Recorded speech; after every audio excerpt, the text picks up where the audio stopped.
하나님 아버지, 주님을 만나면 우리의 모든 번뇌가, 고통이, 절망이 끝나고 새로운 시작이 되는 줄로 믿습니다. 누구든지 그리스도 안에 있으면 새로운 피조물로서 하나님 주신 세상 행복하고 복된 삶을 누리게 되는 줄로 믿습니다. 우리도 이런 믿음으로 저희가 모였사오니 주님 저희들을 긍휼히 여기사 은총 베풀어 주시고 만나 주시옵소서.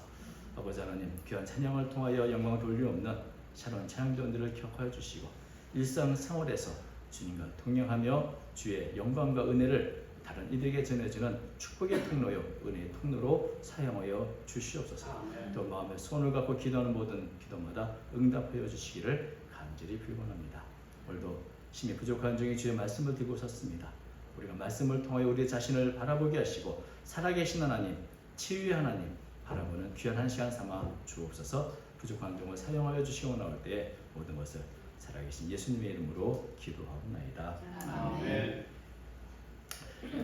우리가 흔히 치료하고 치유를 이렇게 구별 없이 이렇게 혼용해서 많이 쓰고 있는데, 제가 이번 주 한번 찾아보니까 치료와 치유가 전혀 의미와 개념이 다르더라고요. 오늘 설교 제목이 치유를 위하여인데, 치료가 뭡니까? 치료의 료자는 병 고칠 료입니다. 그래서 이 치료라는 말은 주로 병을 고치는 그런 행위에 초점이 있습니다. 의학 지식이나 약품이나 시설이나 기구를 이용해서 손상이나 질병을 원상으로 회복시키는 그런 의료 행위, 이게 이제 치료인 거죠. 근데 치유는 병 나을 유자를 씁니다. 그러니까 이 강조점이 어디냐면 병이 나와서 회복되는데 여기에 강조점이 있는 거죠.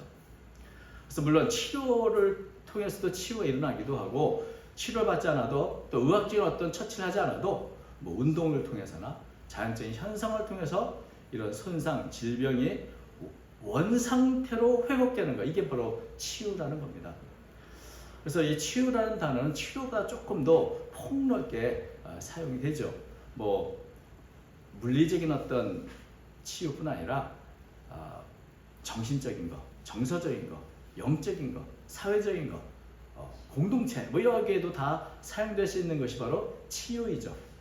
오늘 기도에 어떤 지구의 온난화 때문에 걱정이 많은데 지구의 치유 여기서는 치료가 아니라 치유겠죠. 그래서 치유를 참 굉장히 폭넓게 사용하고 있고, 특별히 병든 분들에게는 치료와 치유가 모두 필요합니다. 왜냐하면 치료를 했다고 다 치유가 되는 것은 아니죠. 그러니까 치료를 하고 그것이 완전히 치유되는, 그래서 완전히 원상대로 회복이 되는, 이것이 참 중요하다 하는 생각을 갖게 됩니다. 저도 좀 예전에 큰 병으로 이게 학교를 1년 동안 휴학도 했는데, 아픔을 갖고 있는 분, 병이 든 분, 뭐 그런 분들의 고통은 정말 아픈 사람만 합니다. 옆에서 많은 분들이 또 같이 아파하긴 하지만 그래도 그 아픔은 온전히 자신의 것이기 때문에 병자로 있을 때, 몸이 아플 때 정말 내가 속히 완쾌되기를 참 간절히 바라게 되죠. 그래서 몸이 아플 때처럼 간절하게 기도하거나 또 간절하게 치유를 받을 때가 없는 것 같습니다.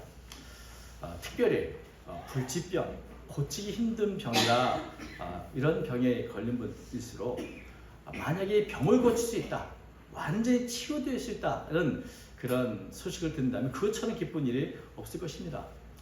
의학이 발달된 지금도 그렇지만 예수님 당시 2000년 전을 생각해 보면 사실은 그 당시는 병을 치료할 수 있는 기술이 이렇게 많지 않아서 병 때문에 고통을 당하는 분이 참 많았습니다. 뭐 꼭 큰 병이 아니더라도 사소한 질병에 걸려도 고쳐질 의사가 없거나, 혹은 그걸 고칠 수 있는 돈이 없거나, 또는 고칠 방법이 없기 때문에 작은 질병에서도 이렇게 목숨을 잃게 되는 경우가 참 많았죠. 그래서 예수님께서 이 땅에 오셔서 사역하실 때 예수님의 사역은 구속사역, 우리를 죄로부터 구원하는 그 일에 참 집중하셔서 말씀을 가르쳤지만, 그런데 대부분 보면 복음서에는 예수님의 병자를 고치신 일이 굉장히 많이 기록이 되어 있습니다. 복음서에만 약 29번 정도 병자를 치유한 이런 기록이 있는데, 왜 이렇게 고치셨는가? 참 열악한 환경에서 고통당하는 그들을 불쌍히 여겨서 이게 많은 병자를 고쳐주셨죠. 마태복음 14장 이렇게 말합니다. 예수께서 나오자 큰 무리를 보시고 불쌍히 여기사 그 중에 있는 병자를 고쳐주시니라. 근데 예수님이 병을 고쳐줄 때 특징이 있는데 신분이나 계급, 돈이 있나 없나 따지지 않고 어떤 민족인가 차별두지 않고 모든 계층, 남녀노소, 빈부귀천을 막론하고 누구든지 예수님은 치유해 주셨습니다. 넌 안 돼! 라고 하는 사람은 없었죠. 또 무상으로 치료해 주셨습니다.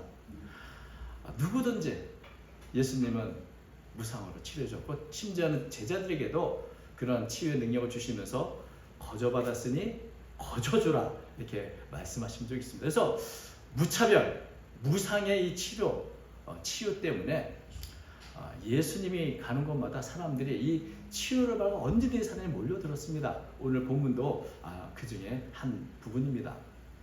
오늘 본문을 보면 예수님께서 특별히 게네사렛이라는 곳에 갔을 때 기록인데 54절 보면 이렇게 되어 있습니다. 건너가 게네사렛 땅에 이르러 대고 배에서 내리니 사람들이 곧 예수신 줄 알고 여러분 왜 예수님이 게네사렛 땅에 갔을까요?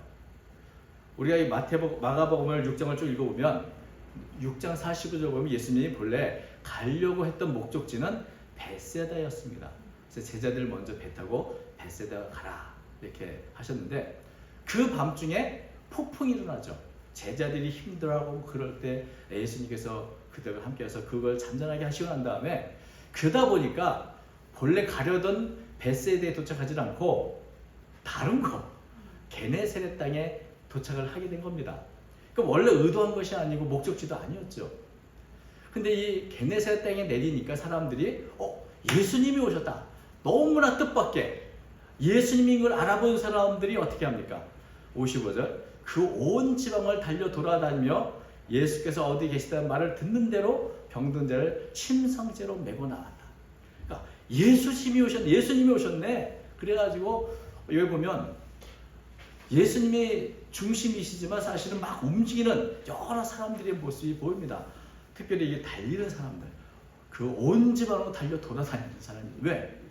예수님이 오셨어. 예수님이 오면 뭐가 좋습니까? 무차별, 무상의 이 치유하시는 예수님이 오셨으니 빨리 병자들 데리고 와야 된다. 자기가 알고 있는 병자들, 심지어는 보니까 병든 사람을 침상째로 메고 와서 예수님께 치유를 이렇게 받으려고 하는 것을 보게 됩니다. 이런 사람은 어떤 사람들이겠습니까? 어쩌면 자기 자신이 예전에 예수님 때 병이 나은 경험이 있거나 혹은 그것을 목도했거나 이런 사람이겠죠. 그러니 예수님이 오셨으면 그분은 치유자이시다. 모든 병, 어떤 병이든 나음을 받는다. 이런 믿음의 확신 때문에 여기저기 달려가며 알려주는 겁니다. 그러니까 사람들이 예수님께로 몰려올 수밖에 없는 것이죠.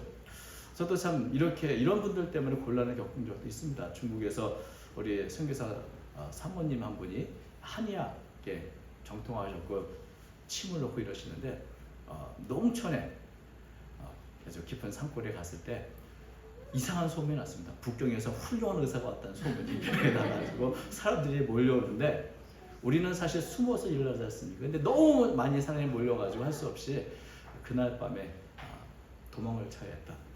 그런 기억이 있는데 바로 이런 사람들, 특별히 예수님에 대한 확신이 열렬해서 막 여기저기 다니면서 빨리 와야 된다고 하는 이런 분들 때문에 이제 많은 사람들이 나왔고 정말 치유를 받게 되는 것을 보게 된 것이죠. 왜냐? 만약에 이 기회를 놓치면 우리가 또 언제 예수를 보겠는가?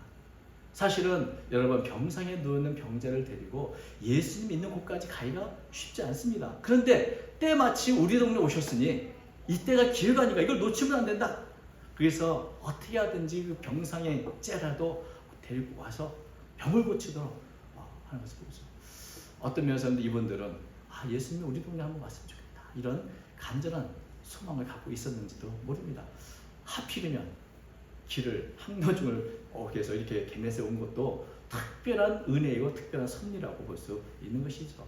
그래서 병든 사람들에게는 참 내 병은 고칠 수 없다. 오랜 병상에 누워있던 분들이 예수님이 오셨다는 말에 희망을 갖고 이제 다 나오게 되는 겁니다. 야, 참 병중에서 빨리 나았으면 좋겠다고 기대하지만 나을 방법이 없는 이들에게 예수님이 오셨다는 이 소식처럼 기쁜 소식이 어디 있겠습니까? 이제 치유의 길이 열렸다. 치유의 방법이 있다. 그래서 이런 희망을 갖고 이렇게 나온 것을 보게 됩니다. 근데 이분들이 이렇게 막 달리는 사람이 내가 또 한 사람들은 어떤 병자들은 손을 내밉니다. 어떻게? 이 사람들이 예수님이 바쁘시고 사람이 많으니 시장가에 누워서 침상에 누워서 예수님이 지나가면 그 옷가에 손을 대기를 원합니다. 손을 대게 해달라고 간구하죠. 이게 이제 참 얼마나 간절한 마음의 표현인지 모릅니다. 56절 보니까 아무데나 예수께서 들어가시는 지방이나 도시나 마을에서 병자를 시장에 두고 예수께 그의 옷가에라도 손을 대게 하시기를 간구하니 손을 대는 자는 다 성함을 얻으리라. 치유함을 받았다. 예수님의 치유의 능력이 있는데 그 치유의 능력을 내가 받기 원하는데 어떻게 하면 좋을까? 내가 예수님께 나갈 수 없다면 예수님께서 지나가실 때 그 옷가에라도 손을 대면 낫겠는가? 그 옷가에라도 손을 좀 대게 해달라고 이렇게 간절히 바라는 모습을 보게 됩니다. 그래서 이런 분들에게 치유가 일어났습니다. 누구든지 여기 보면 이렇게 되죠. 손을 대는 자는 다 성함을 얻으리라. 예수님의 그 옷자락에 손을 댄 사람들은 다 치유를 받았다. 근데 여러분 여기 이제 우리가 문제가 있습니다. 예수님의 옷가에라도 손을 대야지 꼭 치유가 일어나나?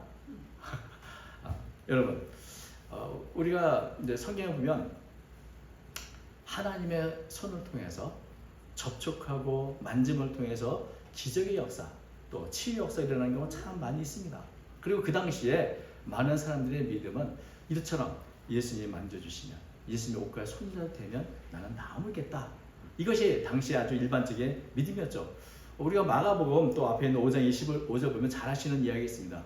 12의 혈루증으로 고생을 하던 이 여인이 내가 예수님 옷만 만져도 마치 예수님 나를 만진 것처럼 나는 치유받을 수 있을까? 이런 믿음을 갖고 예수님의 옷을 만졌더니 정말 치유가 일어났습니다. 근데 그때도 마찬가지고 지금도 마찬가지인데 예수님의 옷을 만져야만 꼭 치유가 일어나는가? 접촉이 있어야 되는가?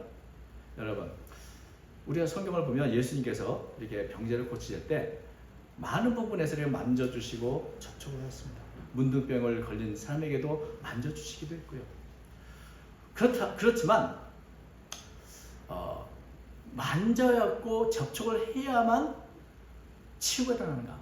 그렇지는 않습니다. 오히려 예수님께서 치유를 하실 때 환자를 만지고 접촉한 것은 그것 자체가 아주 의미 있는 모습이죠.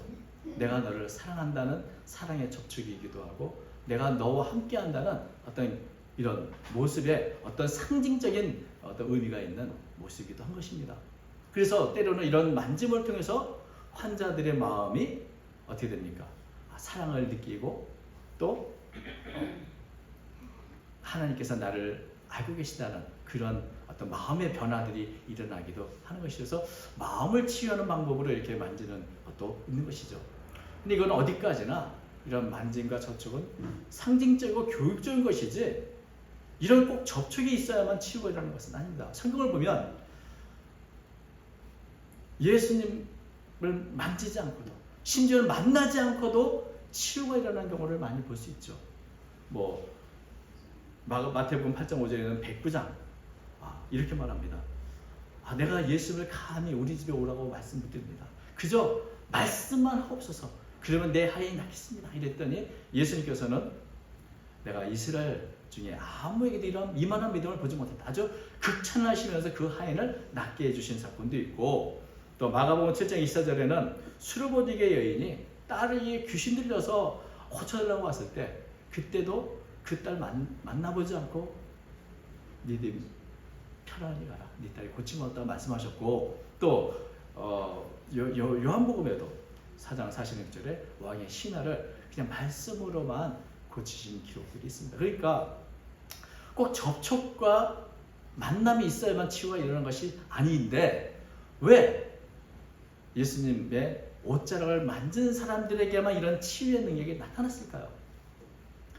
그것은 예수님의 옷가라도 만지면 나을 거라는 그 믿음에 대한 그 순수한 어린이 같은, 어찌 보면 참 미신적이기도 하고 어찌 보면 좀 원초적인 그런 믿음에 대한 주님의 응답인 것입니다. 만져서가 아니라 만지면 낫는다. 예수님께 나가서 그 옷자락만 만져 낫는다는 그 믿음에 주님이 응답하신 것이죠. 네 믿음이 귀하다.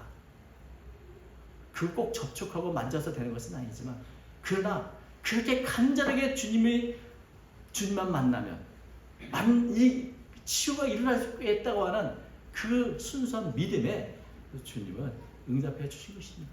그래서 우리 혈루병 여인의 경우에도 사실 수많은 사람들이 예수를 만졌습니다. 옷가에 지나가면서 몰려서 만졌지만 실제로 병나음을 입은, 치유함을 입은 사람은 혈루병 여인 이여인밖에 없는 것이죠.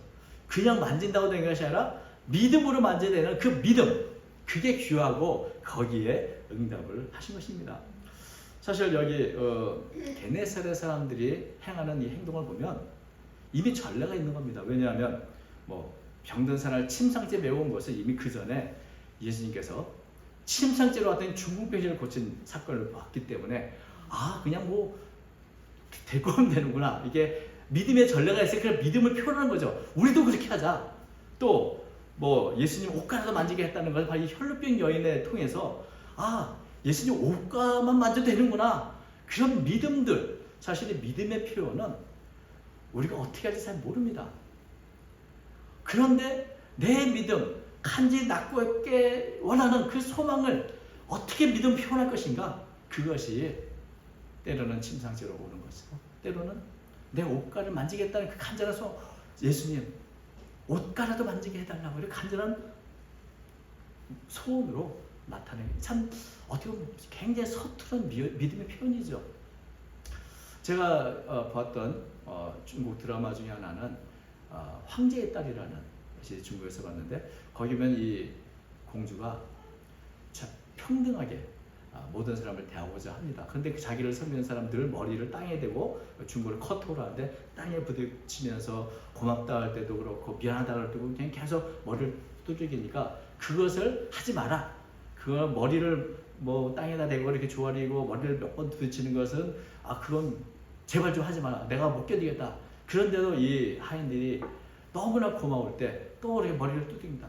내가 도저히 어떻게 표현할 줄 모르겠어요. 내가 머리를 커터해서 머리를 부딪힌 거 외에는 어떻게 내 기쁨, 내 감사 표현할 줄 모르겠어요. 그러면서 이제 또 계속해서 머리를 이렇게 조아리며 부딪히는 모습을 보면서, 이게 바로 어떤 면에서는 우리가 사랑의 표현도 서툴고 믿음의 표현도 사실 서툽니다. 하나님은 네가 어떻게 표현하는 걸 보는 게 아니라 그 표현하고자 그 마음, 그 믿음을 보시고 서툰 믿음의 표현에도 그 마음을 받아주시고 그 믿음을 그대로 받아들여서 은혜를 베푸시는 것이죠. 치유의 은혜를 베풀어 주신 것입니다. 사실 오늘 본문을 보면 믿음이라는 단어는 한 번도 나오지 않습니다. 그런데 이 본문 전체가 믿음으로 충만하죠. 왜냐하면 예수님을 알아보자마자 막 달려가서 병자를 데리고 오자 하는 그 마음도 믿음에서 나온 것이고, 또 병상에 누워서 예수님께 옷가라도 만지게 달라는 그것도 믿음에서 나온 것이고, 모두가 다 믿음을 받고 예수님께 나온 사람들이기 때문에 예수는 그런 믿음을 어찌 보면 유치하고 서투른 표현이지만 그래도 다 받으셔서 치유로서 응답해 주십니다. 주님은 결코 자기를 찾는 자들을 외면하거나 내버려두지 않는 것입니다. 연약한 믿음일지라도 서투른 표현일지라도 주에게 나오고자 하는 자들에게 주님은 놀라운 치유의 은혜를 베풀어 주신 것입니다. 반면에 아무리 가까운 이웃이라도 가까이 있어도 믿음이 없는 곳에는 이런 치유의 은혜가 나타나지 않습니다. 예수님께서 자신의 고향 마을 나사렛에 가신 적이 있습니다. 그것도 마가복음 6장에 나오는데요. 거기에는 사람들에게 많은 역사가 일어나지 않았습니다. 왜? 예수님의 고향인데, 예수님이 가장 가까운 분들이고 어릴 때도 보았던 사람들인데 오히려 그것에서는 많은 역사가 일어나지 않았다. 그래서 마가복음 6장 5절 이렇게 말하죠. 거기서는 아무 권능도 행하실 수 없어 다만 소수의 병자에게 안수하여 고치실 뿐이었고 그들이 믿지 않음을 이상히 여기셨더라. 예수님이 옆에 있고 가까이 있어도 믿음으로 나가지 않으면 치유 그런 어떤 역사가 나타나지 않아요. 여러분, 예수님은 이 땅에 오신 것이 육신의 병이 든 사람을 고쳐주기 위해서인 것은 아니지만 수많은 사람을 고쳤습니다. 왜냐하면 예수님을 믿고 나오는 그들을 결코 뿌리칠 수 없으니 나오는 대로 다 고쳐주시고 긍휼히 여주시고 이러한 사랑으로 그들을 받아주신 것을 보게 된 것입니다. 어떤 면에서 오늘 우리가 예배를 드리는 이 예배는 우리의 믿음의 표현이죠. 간절히 주님을 만나고 때로는 주님께 감사한 그 표현이 어찌 보면 옷가락을 만지려는 그 마음과 조금 더 다르지 않습니다. 우리의 표현이 조금은 서툴고 연약하지만 그러나 주님은 이렇게 모여서 그래도 예수님 말씀을 붙잡으려고 그래도 예수님 만나보겠다고 그 마음을 귀히 보시고 우리 모두에게 은혜를 내려주신 줄로 믿습니다. 예수님은 치유자십니다. 우리의 육신뿐 아니라 우리의 영혼도 우리의 사회도 사실 돌아보면 병으로 인해 혹은 여러 가지 어려운 환경 때문에 신음하고 고통을 하는 일이 많이 있습니다. 모든 사람에게 치유가 필요합니다. 예수님이 필요합니다. 누군가는 예수님을 전해야 되고 우리가 받은 이 치유의 역사와 능력이 그들로 나타나기를 바라면서 기도해야 될 것입니다. 누가 하겠습니까? 여러분, 예수님을 먼저 경험한 사람들, 예수님이 치유자인 것을 아는 사람들, 그런 사람들이 바로 달려가야 하는 것이죠. 우리가 달려가는 것입니다. 세상을 향해서 치유가 필요한 많은 이들을 향해서 우리는 예수님이 오셨다, 예수님이 치유자다, 빨리 나오라 권면하고 붙잡아야 되고 병상죄라도 이렇게 데리고 와야 할 책임이 사실은 먼저 믿는 우리에게 있는 것입니다. 누구든지 예수님의 옷가에 손을 내는 자는 다 성함을 얻었다. 여러분, 이것을 아는 우리들이 참 어떻게라도 우리도 나와서 주님의 옷가에라도 손을 대려는 갈망을 갖고 나와야 할 것이고 또한 예수님을 알지 못한 이들에게 절망 속에 있는 이들에게 막다른 골목에서 극단적인 선택을 앞둔 이들에게 주님이 치유자시다, 살 방법이 있다, 길이 있다 알려줘야 할 책임이 있는 것입니다. 여기 보면 참 이 달려가는 사람들 그분들이 참 귀합니다. 그분들 때문에 이 게네사렛 일대에 역사가 일어났습니다. 오늘 이 시대에 누가 이런 예수님의 그 치유의 능력을 알고 달려갈 것인가? 주님은 오늘 우리에게 묻습니다. 우리 자신을 살펴보고 우리의 가정과 사회를 살펴보면 온통 치유가 필요한 사람들밖에 없습니다. 국가에도 치유가 필요하고 이 지구상도 모든 사람이 치유가 필요한데 누가 치유자이신 예수님을 확신하며 그들에게 전해주고 달려갈 것인가?